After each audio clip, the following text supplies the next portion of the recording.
Alors, la rencontre d'aujourd'hui, c'est un colloque initié par le département d'arabe. Alors, le thème de ce colloque, c'est la pensée islamique entre authenticité et modernité. Pourquoi ce choix?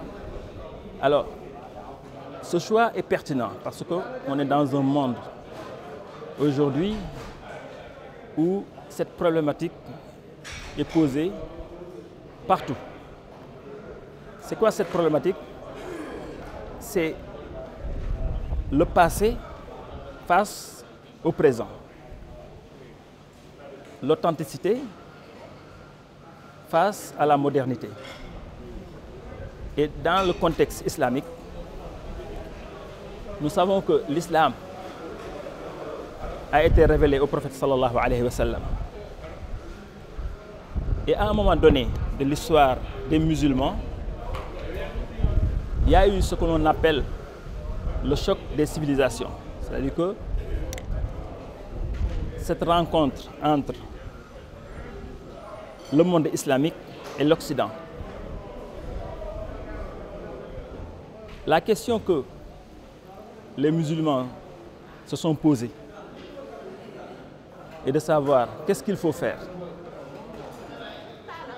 On a rencontré des Occidentaux qui sont en avance sur le plan économique, scientifique, etc., à un moment de leur histoire. Qu'est-ce qu'il faut faire maintenant? Que doit être la position des musulmans?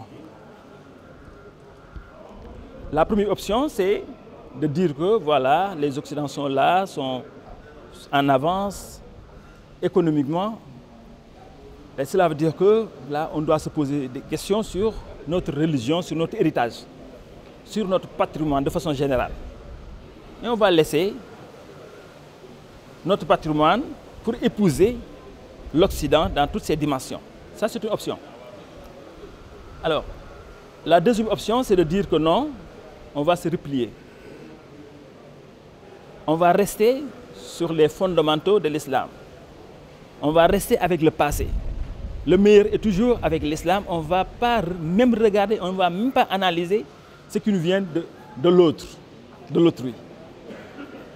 Alors, il y a une troisième option qui dit que, voilà, on peut concilier les deux. On peut rester musulman, respecter les fondamentaux de l'islam, mais tout en étant moderne. On peut être moderne sans pour autant mettre en cause notre religion et nos fondamentaux. Donc, alors, ce colloque est organisé ici et qui fait intervenir des intellectuels et des chercheurs de partout. Donc, il y a un nombre de chercheurs dans les universités sénégalaises, africaines. Nous avons également des intervenants de la France, du Maroc, du Soudan. Voilà. En fait, depuis ce matin, on entend des débats, il y a eu aussi des échanges. Qu'est-ce qu'on peut retenir de manière concrète lors de ces échanges-là? Alors, les intervenants dans ce colloque posent cette question-là, la question de savoir ce qu'il faut faire aujourd'hui.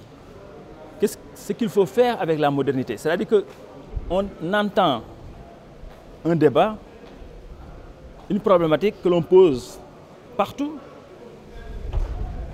qui est de savoir qu'est-ce qu'il faut faire avec l'héritage, qu'est-ce qu'il faut faire avec la modernité. Est-ce qu'il faut garder l'islam, est-ce qu'il faut être musulman, rester avec notre héritage, ou il faut laisser tout cela et épouser la pensée et la doctrine qui nous vient de l'Occident. Alors là, pour les chercheurs qui viennent déjà d'intervenir, donc il y a une voie entre les deux. L'islam est toujours là.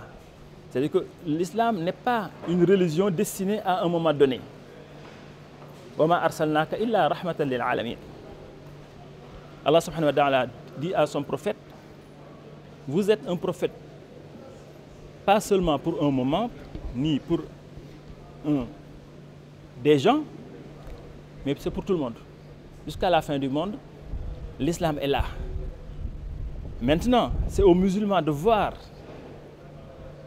maintenant ce qu'il faut faire. Parce que l'islam était pour les gens d'hier, les gens d'aujourd'hui et les gens de demain.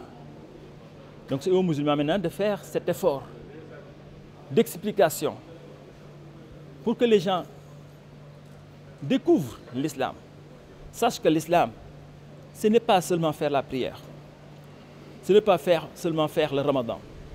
Non, c'est un mode de vie. C'est un mode de vie, c'est une façon de faire.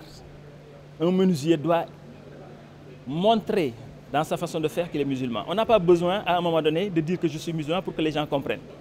Mais dans la pratique, dans le comportement, partout, sans même dire que je m'appelle Mohammed, je m'appelle Ali, je m'appelle ci, cela, les gens doivent comprendre, ressentir que celui-là à qui on a affaire, c'est un musulman, par son comportement. Ouais.